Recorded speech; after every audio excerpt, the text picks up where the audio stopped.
안녕하세요. 저는 40대 후반의 여자입니다. 저는 요즘 사람이 잘 산다는 게 무언지 생각할 때가 많습니다. 살아 숨 쉰다는 것 자체도 감사해야 할 일이죠. 하지만 사람답게 사는 것이 무엇인지 생각하게 되더라고요.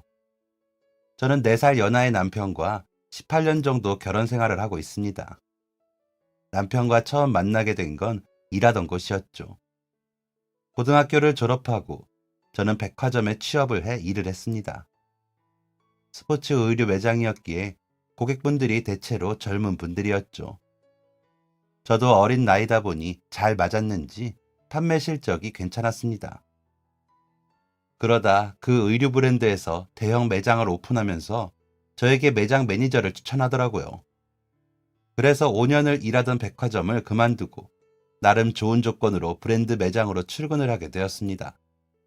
매장 위치도 좋았고 그 당시 그 브랜드의 이미지가 좋았기 때문에 실적은 나날이 좋았습니다.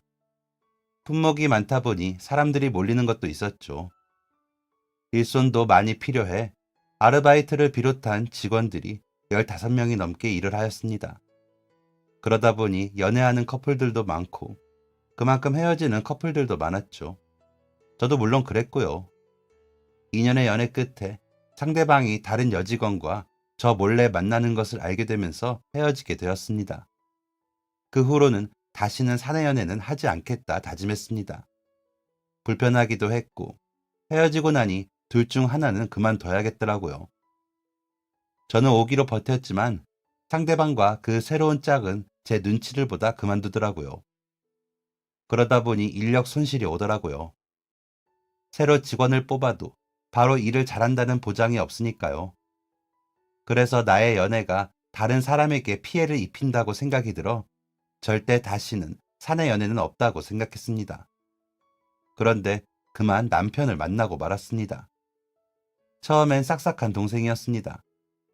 군대 제대하고 바로 일할 곳을 찾아왔다던 남편은 어찌나 싹싹한지 오자마자 매장 직원들이 다들 좋아하더라고요. 직원들뿐만 아니라 고객님들도 좋아하셨죠. 홀어머니의 여동생이 있는데 동생 대학교 보내주려고 돈을 모은다는 그 말에 기특하다 생각이 들었습니다. 판매 실적도 좋고 직원들과 관계도 좋은 남편을 안 예뻐할 이유가 없었습니다. 그래서 잘해주었습니다. 키도 크고 인물도 좋아 인기도 많은 사람이었기에 주변에 항상 여자들이 있는 사람이었기에 표가 날 정도로 뭘 하지는 않았죠. 그저 웃으며 친절히 인사하고 간단한 날씨 인사 정도 하는 사이였죠. 저는 그때 방통대에서 공부까지 하는 바람에 정신이 없이 바빠 남편에게 크게 관심을 줄 여유도 없었습니다. 그저 일 잘하는 직원이라고만 생각을 했습니다. 사실 저는 아버지 사업이 어려워지며 집안 형편 때문에 꿈을 접고 일을 시작했던 거였거든요. 뒤늦게라도 그 꿈에 도전해보고 싶어 방통대를 다니기 시작했습니다. 그랬기에 저는 정말 잘해내고 싶었습니다. 자존심 문제도 있었죠. 전에 사귀던 남자친구가 바람이 난 여직원이 대학생이었거든요. 아르바이트 하러 왔다가 제 전 남자친구와 사귀게 된 거였거든요. 그때 그 남자친구가 미안해. 그런데 확실히 대학생이라 그런지 말하는 것부터 다르더라. 그래서 끌렸어.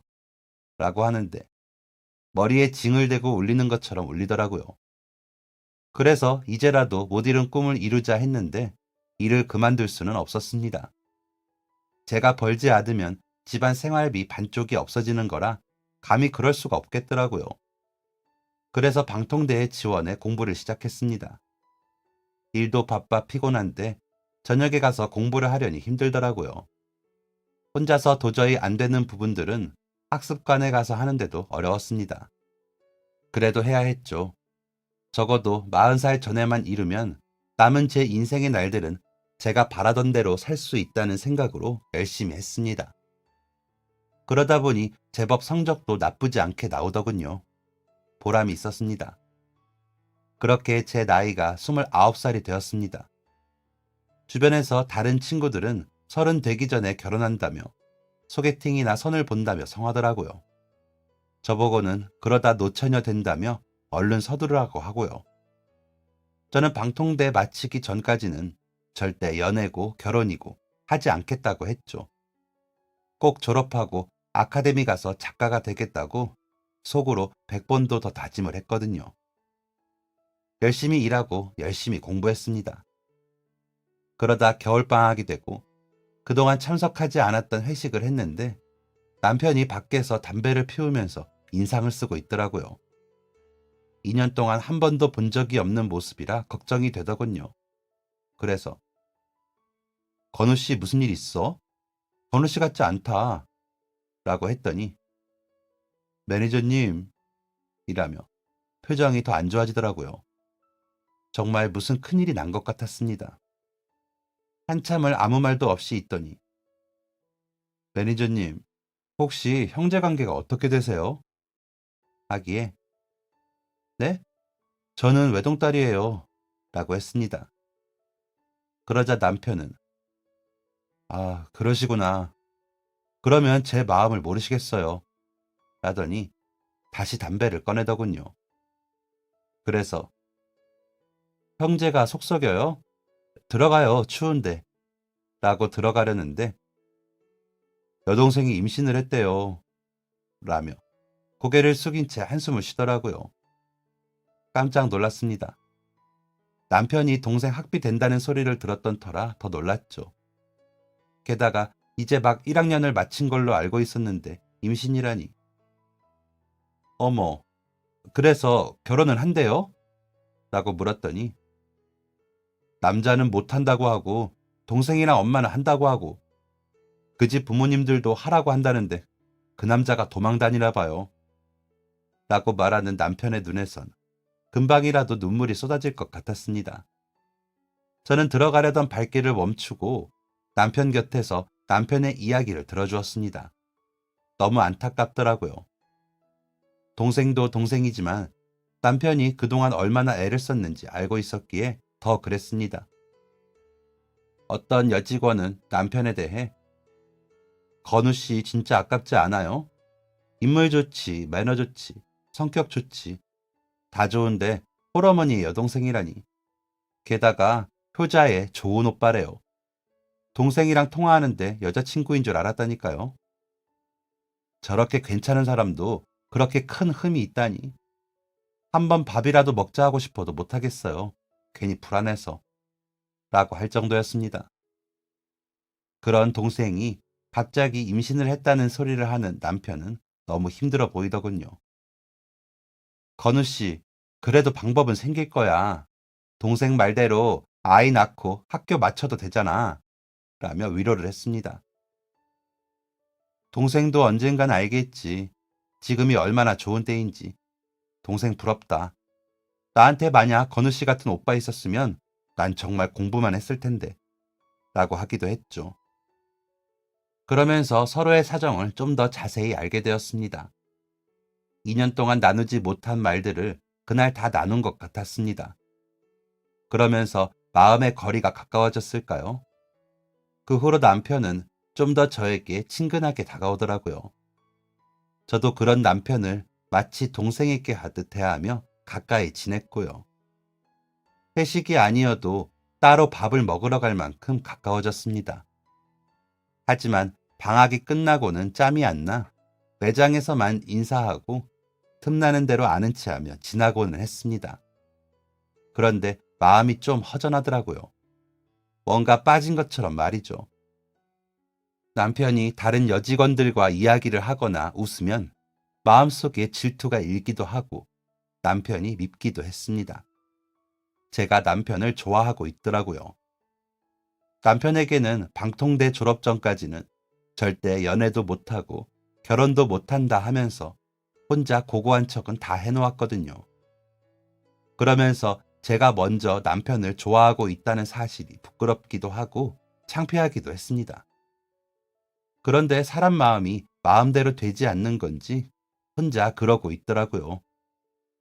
남편에게는 표도 내지 못하고 혼자서 끙끙 앓을 뿐이었습니다. 하지만 저에게는 그런 마음조차 사치였습니다. 그걸 제 스스로가 너무 잘 알고 있었기에 혼자서 어떻게든 마음을 정리하려고 노력했습니다. 그저 같이 일하는 좋은 동생으로 잘 포장하려고 했죠. 저 말고도 다른 사람들도 다들 그렇게 알고 있었습니다. 비슷하게 어려운 형편의 두 사람이 그저 사이좋게 지낸다고 말이죠. 그렇게 남편과 저는 동료로 남을 수밖에 없다고 생각이 들었습니다. 그런데 마지막 여름방학이 시작되며 더 이상 그렇게 될 수가 없어졌습니다. 여름 시즌 상품 할인 행사 때문에 정신이 없던 때라 또 다 같이 회식을 하고 집으로 가려는데 매니저님, 오늘 저 좀 보고 가세요. 라며 남편이 말을 걸더군요. 내심 기분이 좋았지만 괜히 주책 부리지 말자 싶어 진정하려고 애를 썼습니다. 왜? 무슨 일이야? 라고 물으니 남편은 웃더군요. 혹시나 심각한 일인가 싶어 다른 직원들과 헤어지고 남편과 따로 작은 맥주집으로 갔습니다. 맥주가 나오고 일상적인 대화를 주고받으며 있는데 매니저님, 이제 방학이라 시간 좀 나시죠? 라고 그러기에 네, 이제 2학기까지 하면 졸업이에요. 라고 답하며 웃었습니다. 그러자 남편이 신난다. 그럼 이제 한 학기만 더 참으면 저랑 데이트 해주실 거예요? 라며 더 크게 웃더라고요. 그런 남편에게 속마음이 들키기 싫어. 건우 씨가 왜 나랑 데이트를 해요? 나보다 더 예쁜 사람이랑 해야지. 라고 대답을 했습니다. 그러자 눈이 동그래진 남편은 제가 왜 다른 사람이랑 데이트를 해요? 라고 되묻더라고요. 건우 씨 좋다는 사람 많잖아요. 예쁘고 어리고 그런 여자랑 데이트 해야지. 라고 답을 하니 저는 매니저님이 좋아요. 매니저님이랑 데이트할 거예요. 다른 사람은 필요 없어요. 저는 매니저님이 좋거든요. 이라며 활짝 웃는데 저도 모르게 따라 웃어버렸습니다. 아이처럼 웃는 그 웃음에 뭐라고 해야 할지 모르겠더라고요. 제가 마음에 둔 사람이 제가 좋다는데 더 이상 무슨 말이 필요하겠나요? 그렇게 남편과 저는 연애를 시작했습니다. 남편은 항상 저를 감동시키는 사람이었습니다. 제 시험 기간에는 보온병에 감기에 좋은 차라던가 몸에 좋다는 약초 달인물을 담아와서는 마시게 해주더라고요. 목도리, 장갑, 양말까지 챙겨주고요. 소소하고 작은 감동들이 뭉쳐서 사람의 모습으로 태어난 것 같다는 생각을 했습니다. 제가 졸업을 했을 때는 새벽 꽃시장에 가서 직접 꽃목걸이를 만들어 목에 걸어주더라고요. 옛날 금메달 따면 걸었을 법한 크기로 만들어 온 그 목걸이를 목에 걸고 저는 눈물이 날 만큼 웃었습니다. 남편이 저에게 해준 것에 비하면 저는 웃는 것밖에 한 게 없는데 남편은 그거면 된다면서 좋아하더라고요. 남편네 집이 원래는 잘 살았다고 하더라고요. 아버님께서 사업을 하셨는데 그 규모가 작지 않았다고 하더라고요. 그러다가 남편 고3이 되던 해에 아버님께서 갑자기 쓰러지셨는데 못 일어나시고 돌아가셨다고 하더라고요. 그런데 어머님께서 아버님 돌아가신 지 6개월 만에 남자를 만나셨는데 그 남자에게 다 사기를 당하셨나 봐요. 겨우 방 2칸짜리 아파트로 이사 갈 돈밖에 안 남았는데도 어머님은 소비 습관을 못 고치더랍니다. 원래도 친정이 잘 살아서 어려웠던 적이 없던 분이라 아끼는 것 자체를 못 하신 거죠. 남편보다 3살 어린 아가씨도 마찬가지고요. 남편이 아무리 아끼고 절약해야 한다고 말해도 소용이 없더래요. 어떻게 겨우 고등학교 졸업은 했는데 도저히 대학은 못 가겠더래요. 그 돈까지 써버리면 정말 앞날이 캄캄하더랍니다. 돈이 얼마 남지 않았는데 돈을 버는 사람은 없으니 자신이라도 아껴야겠더래요. 주변 친구들은 집이 망했으니 불쌍하다는 식으로 굴고 어린 마음에 자존심이 상해서 그냥 군대에 가버렸다고 하더라고요. 남편이 없으면 그래도 어머니와 여동생이 정신 차리겠지 싶은 마음도 있었나 봐요. 휴가 나올 때까지만 해도 그런 줄 알았다고 하더라고요. 어머니와 여동생이 그런 척 했는지 아니면 그때는 정말 겁이 나니 아껴 쓴 건지 모르겠지만 잔고도 있고 하더래요. 그런데 남편이 제대를 앞두고 마지막 휴가를 나왔는데 방을 쓰려고 정리를 했는데 명품 옷에 가방에 장롱 속에 있던 걸 본 거죠. 여동생이 다 샀는 줄 알았는데 어머니 것 반, 여동생 것 반이더랍니다. 은행 잔고는 텅텅 비었고요. 어머님은 얘, 그간 우리도 고생했잖아. 이제 너 제대하면 뭐라도 할 거 아니야. 그러면 돈 벌면 되고 건주도 대학 가고 하는데 그럼 어떻게 해? 라고 하면서 아무렇지 않더래요. 그때 정말 인연을 끊고 싶었지만 아버님 생각에 그러지도 못하고 참았답니다. 그리고 제대하고 호프집 서빙을 하는데 저희 지점장님이 보시고 데리고 오신 거죠. 인물이 좋으니 매장에 도움이 되겠다 싶어서요. 그렇게 일을 시작했는데 밖에서는 웃었지만 집에서는 매일이 지옥이었답니다. 대학에 간 여동생은 매일 용돈 부족하다고 징징거리고 어머님은 생활비 부족하다고 징징거리고요. 금토일에는 밤마다 대리기사도 하면서 돈을 더 벌었지만 어머니와 여동생은 만족할 줄 모르더래요. 그러다 사고가 터진 거죠. 여동생이 임신을 했다며 울고불고 하더랍니다. 남자는 연애만 하려고 한 건데 결혼까지 할 수는 없다고, 아이는 낳겠다면 돈은 주겠지만 자신은 책임 못 진다고 하고요. 그래서 고민하고 있는 남편에게 제가 위로를 해주는데 그렇게 고맙더래요. 아무도 자신의 마음을 안 알아주는데 제가 가만히 이야기를 들어주는 게 너무 고마워 마음이 좀 풀리더래요. 다행히 남자 쪽 부모님이 결혼을 추진하셔서 여동생은 휴학을 하고 결혼을 하고 아이를 낳았다고 하더라고요. 그런데 여동생 남편은 학교에 다니는데 여동생은 애 보면서 집에만 있으면서 시부모님께 용돈 탔으니 답답하다고 징징거리는 건 여전하다고 하더라고요. 그런데 저처럼 열심히 사는 사람을 보니까 자기까지 힘이 난다며 저에게 뭐라도 더 해주고 싶다면서 저를 응원하고 챙겨줬습니다. 너무 고마웠죠. 저는 아빠 같다는 생각을 했습니다. 저희 아빠는 제가 하는 일은 뭐든 응원해 주시거든요. 미안하시대요. 엄마가 오랫동안 아프시다가 돌아가셨는데 그 간병을 아빠가 다 하셨거든요. 그러시느라 회사도 그만두셨죠. 엄마 병원비가 많이 들어 돈을 많이 쓰셔서 저를 풍족하게 키우지 못하셨다고, 해준 것 없이 잘 자란 아이라며 미안하다 하시죠. 그래도 아빠는 우리 지영이 편이라며 웃으시는 얼굴만 봐도 저는 힘이 났습니다. 아빠도 노력하고 계시는 걸 알았기에 저도 대학 포기하고 취업에 나선 것이었고요. 엄마 돌아가시고 제 취업에 실패하시면서 아파트 경비 일을 하셨는데 아무래도 박봉이다 보니 두 사람 생활비만 하더라도 벅차고 힘들더라고요. 빚도 있었거든요. 엄마 병간호 하시면서 아빠 몸도 많이 상하시기도 했고요. 그래도 저 먹을 반찬 한 번 빼먹으신 적이 없으셨죠. 엄마가 외가와 가까이 지내지 않아서 외로운 사람이라며 아빠가 다 하셨으니까요. 엄마는 저에게 너희 아빠랑 너한테 너무 미안해.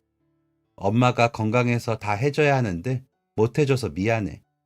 라고 하셨지만 아빠가 그만큼 노력하셨기에 저는 위안받을 수 있었습니다. 그런데 저희 아빠처럼 항상 저를 응원하고 돌봐주는 사람이 더 생기니 정말 기운이 나더라고요. 그런데도 고민은 생겼습니다. 아카데미에 갈까? 좀 기다렸다가 갈까? 고민을 하고 있었습니다. 아카데미에 가면 일을 그만두고 글을 써야겠다고 생각했거든요. 그런 제 고민을 남편은 알았는지 결혼하자고 하더라고요. 저는 너무 좋았습니다. 남편과 함께 할 수 있다면 더 잘할 수 있을 것 같아서요. 그런데 서로 사정을 뻔히 아는데 무리하지 말자는 생각이 들더라고요. 그래서 남편에게 우리끼리 사진만 찍고 식은 올리지 말자. 자기 친척도 없다며. 우리 집도 그래. 그냥 혼인신고하고 그런데 들 돈으로 좀 좋은 집 구하자. 고 했습니다. 남편은 단번에 좋다고 하더군요. 그렇게 저희는 결혼했습니다. 어머님과 아가씨는 예단을 못 받아서 서운하다 했지만 남편이 엄마, 그럼 우리 집 사줄 거야? 집도 안 주면서 무슨 예단이야. 그나마 생활비라도 받아 쓰고 싶으면 그냥 축하나 해. 라며 입도 못 열게 하더라고요. 눈만 내리깔고 입만 삐죽거렸죠. 그런 어머님과 아가씨 때문에 저희도 싸우게 되더라고요. 아무래도 아빠와 너무 비교가 되니까요. 저희 아빠는 제가 결혼한다고 하니 이제 아빠가 마음이 놓인다. 너무 좋은 사람 같아. 아빠가 우리 딸 시집가면 주려고 그동안 받은 생활비 모은 거야. 라며 통장을 주셨거든요. 제가 드린 생활비에서 반 정도 되는 금액이 꼬박꼬박 모여 있더라고요. 아빠가 우리 딸이 주는 돈 다 저축하고 싶었는데 미안해. 라면서 웃으시는데 눈물이 나더라고요. 양가 식당에 모여 단촐하게 식사하는 자리에서도 어머니와 아가씨는 식당 수준이 어쩌니 저쩌니 하기에 바빴습니다. 하지만 남편이 조용히 먹고 가자 라고 하면서 저와 아빠를 챙기면서 식사는 끝이 났습니다. 남편은 매번 미안해 하면서도 어머니와 아가씨를 끊어내지는 못했습니다. 그러다 저와 좀 다투게 되는 거죠. 매번 미안하다고 하면서도 반복이었습니다. 어머니는 보내드린 생활비보다 더 달라고 하시는 달이 많았고 아가씨는 남편 몰래 돈 좀 빌려달라며 저에게 연락을 했거든요. 저는 일단 그동안 모은 돈으로 등록한 아카데미 생활을 하느라 여유가 없었는데 말이죠. 제 꿈은 작가였습니다. 언젠가는 꼭 제 글을 써서 책이 나오게 하겠다는 생각을 하고 있었죠. 그래서 과감하게 일을 그만두고 그때부터는 글을 썼습니다. 여기저기 원고도 보내고 그러다가 각색도 맡아 하게 되면서 글로 돈을 벌기 시작했습니다. 처음 원고료를 받아 제일 먼저 한 일은 남편에게 입금하기였습니다. 제가 돈을 못 버는 동안 남편은 낮에는 택배, 밤에는 대리기사를 하며 돈을 벌어 제 뒷바라지를 했거든요. 그때 200만 원인가 받았는데 하나도 남기지 않고 다 보냈습니다. 남편은 전화로 울면서 마누라 고마워. 와, 나 부자네. 라며 좋아했습니다. 저는 그 목소리 하나로 좋았죠. 오늘은 대리운전 하지 말고 들어와. 내가 맛있는 거 해놓을게. 라고 끊고는 저도 울었습니다. 너무 고맙고 미안해서요. 아빠에게는 다음날 작은 선물을 사서 갔습니다. 출퇴근할 때 쓰시라고 백화점에서 장갑을 사서 갔는데 생각해보니 아빠가 처음으로 끼시는 브랜드 장갑이더라고요. 저도 그 정도 브랜드에서 뭘 사본 기억은 없지만 아빠 것도 사본 게 처음이라는 생각이 너무 죄송하더라고요. 딸이 백화점에서 일하고 브랜드 매장에서 일하는데 번번이 할인 품목만 사갔지. 그런 고급 브랜드에서 뭘 산 게 처음이라는 게 좀 창피하기도 하고요. 염치도 그렇게 돈이 좀 생기니 생기더라고요. 부끄러운 일이죠. 그 후로는 돈이 생기면 남편에게 보내고 아빠께 선물을 했습니다. 어머니와 아가씨는 남편이 알아서 하니 하지 않았습니다. 그런데 어느 날 아가씨가 전화를 했더라고요. 언니, 일하느라 힘드니까 내가 반찬 좀 가져다 줄까요? 라고 하기에 웬일인가 싶어 그러라고 했습니다. 그런데 누가 봐도 먹다 남은 듯한 반찬들을 다른 그릇에 옮겨 담지도 않고 가져왔더라고요. 그러더니 앞으로 내가 이렇게 반찬 챙겨줄게요. 언니 글 쓰느라 바쁘다면서요. 그래도 집에서 하는 일이니 메인 요리는 해먹을 수 있죠. 근데 나도 그냥 해줄 수는 없고 라기에 반찬값 달라고 하는 거예요? 라고 물었죠. 그러자 당황하는 기색도 없더니 그렇죠. 오는 게 있으면 가는 게 있어야죠. 라고 하더라고요. 기가 막히고 화도 났지만 참으며 오는 만큼 주면 될까요? 이 정도는 반찬 가게에서도 돈 안 받고 주겠어요, 아가씨. 라고 하자. 아니, 내가 여기 오는 차비도 생각해야죠. 이거 우리 어머님이 해주시는 거라 식재료도 다 고급이에요. 라는 겁니다. 그러니까 아가씨 시댁에서 받은 반찬을 저에게 팔겠다는 거네요. 안 사요. 그러니까 가지고 오지 말아요. 어차피 먹지도 못하겠구만. 뭐하러 힘들게 챙겨와요? 아, 아니다. 10,000원 드릴 테니 받으려면 받으시고 안 받으려면 다시 가져가세요. 그랬더니 언니 돈 번다면서요. 이렇게 쪼잔해서 무슨 글을 쓰고 작가가 되겠어요? 마음 좀 넓게 써요. 하더니 돈을 챙겨가더라고요. 그러더니 남편이 전화를 해서 건주 다녀갔다며? 반찬 챙겨줬는데도 언니가 안 반기더라며 서운해하더라. 라고 하기에 자기야 와서 봐. 반찬을 어떻게 가져왔는지. 라고 하고는 전화를 끊었습니다. 남편은 퇴근해서 보고는 한숨을 쉬더니 미안해 라고만 하고요. 저는 그런 남편을 보며 또 부글부글 속이 끓어 인상이 안 좋죠. 그래도 처음처럼 그 마음을 밖으로 내뱉으며 싸우기는 싫어 인상만 썼습니다. 그러면 남편과는 안 싸우니까요. 지금 생각해보면 저는 그때 굉장히 예민했던 것 같습니다. 왜냐하면 너무 잘난 사람이 많더라고요. 글도 잘 쓰고 집안도 좋고 저보다 어린데도 이미 등단하거나 메인 작가거나 하더라고요. 그래서 좀 기가 죽어 있는데 같이 아카데미 다니고 보조 작가도 같이 하던 친구가 언니, 나 인터넷 소설로 가려고 하더라고요. 인터넷? 이라고 하니 구독자들 많으면 돈이 좀 된대. 대중문학 범위도 점점 넓어지잖아.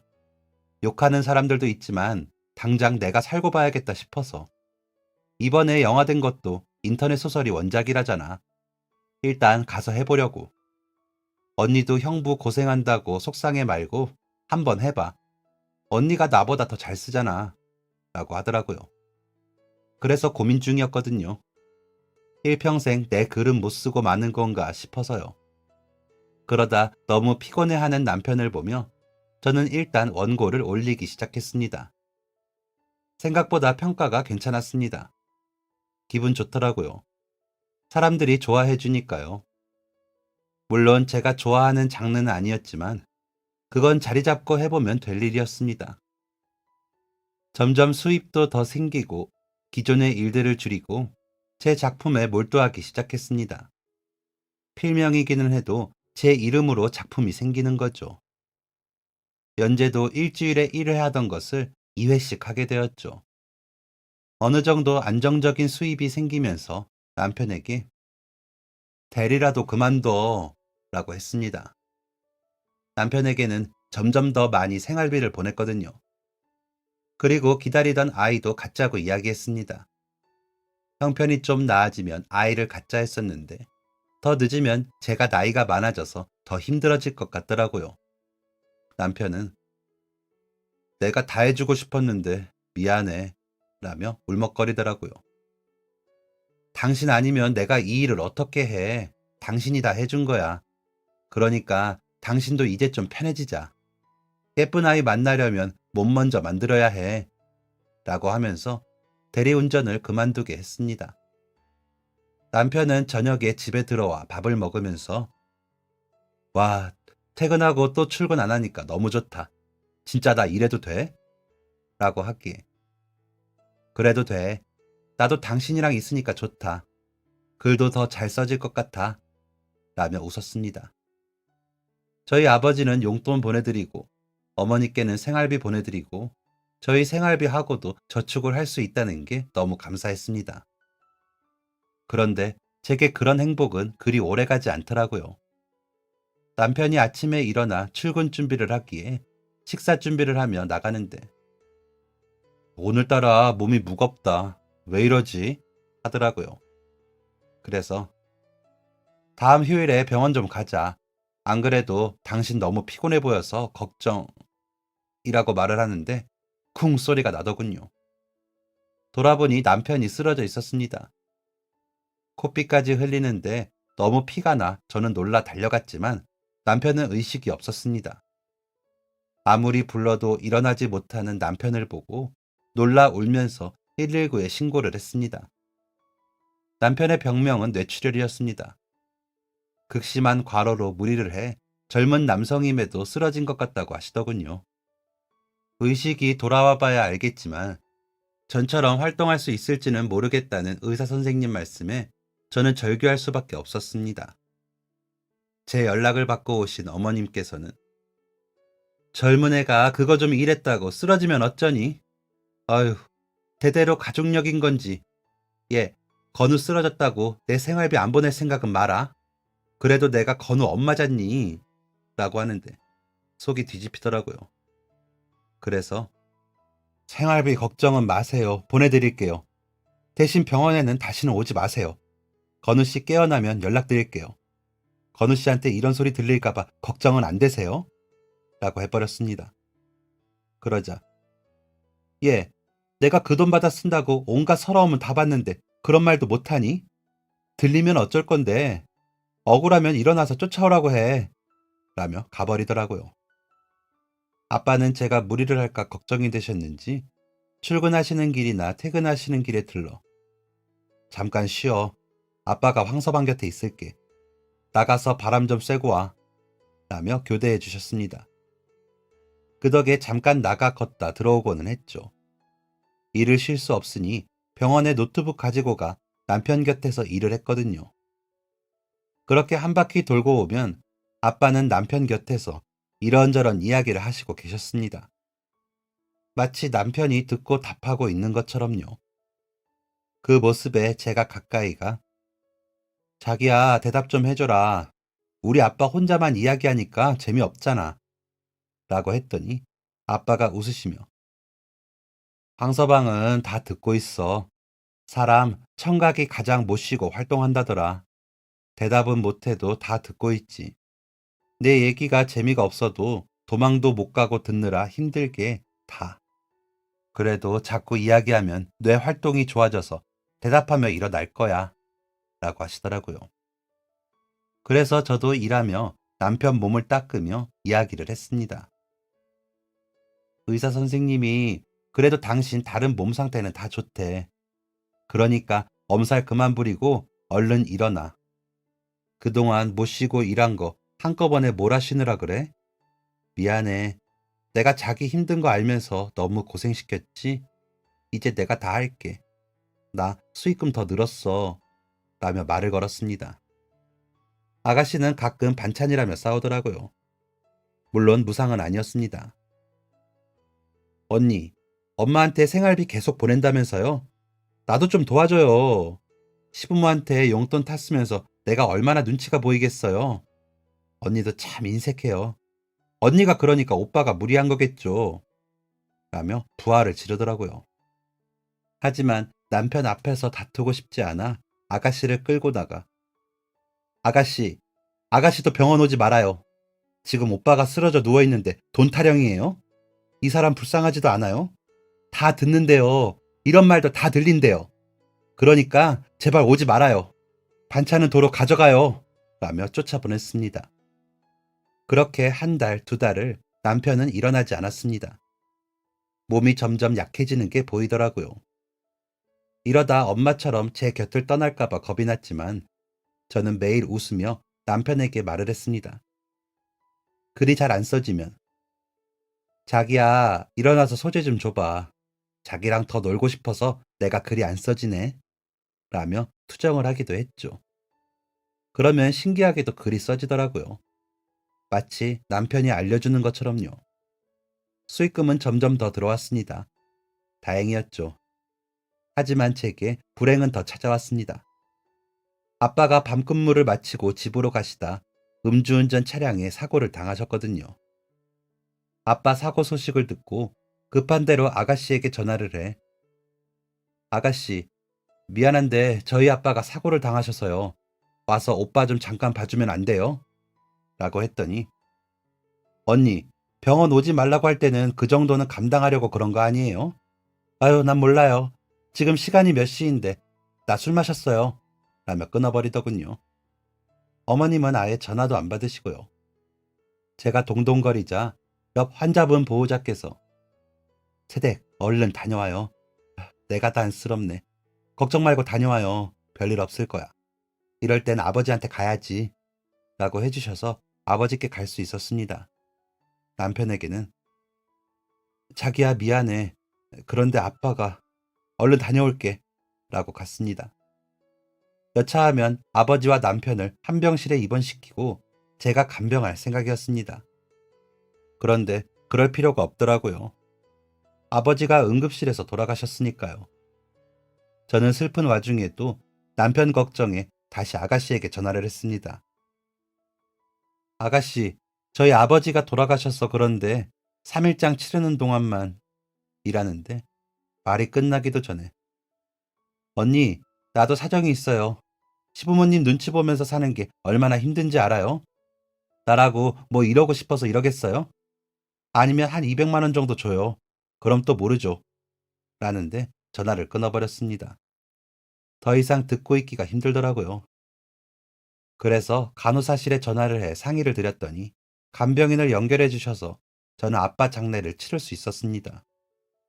장례 손님이라고 해봤자 같이 경비일 하시던 아저씨들과 아파트 관리실 사람들 뿐이라 너무 외롭고 쓸쓸한 장례를 치렀습니다. 남편이 같이 할 수 있었다면 얼마나 좋았을까 생각하며 장례를 치렀습니다. 그래도 아빠 장례 용품들은 제일 좋은 것으로 해드렸습니다. 겨우 그런 것만 해드릴 수밖에 없는 게 너무 슬프더라고요. 경비일 그만두시라고 생활비 보내드린다 해도 내가 아직 사지육신 멀쩡한데 왜 너한테 생활비를 받아? 아빠는 됐어. 너나 더 좋은 거 먹고 일해. 라며 웃으시던 아빠의 얼굴이 떠올라 눈물이 정말 폭포처럼 흐르더라고요. 어머니와 아가씨는 생색을 내려왔지만 말을 섞고 싶지 않아 대충 맞이하고 보냈습니다. 그 자리에서도 남편에게 가본다거나 남편을 들여다본다는 말은 하지도 않더군요. 조이금으로는 둘 다 5만 원씩 했더라고요. 제가 어머니께 생활비를 그렇게 보냈는데 조이금을 그 정도 한 걸 보자니 기가 찼습니다. 그저 저런 인간들이구나 하며 삭혔습니다. 그렇게 소가리를 하며 장례를 마치고 남편의 병실로 돌아갔는데 남편 얼굴을 보니 쌓였던 서름이 확 터지더라고요. 자기야, 얼마나 잤는지 알아? 벌써 4개월을 잤어. 아빠는 잘 보내드렸어. 그런데 자기 없으니까 잘한 건지 모르겠어. 나 이제 아빠도 없는데 이렇게 혼자 둘 거야? 얼른 일어나라 제발.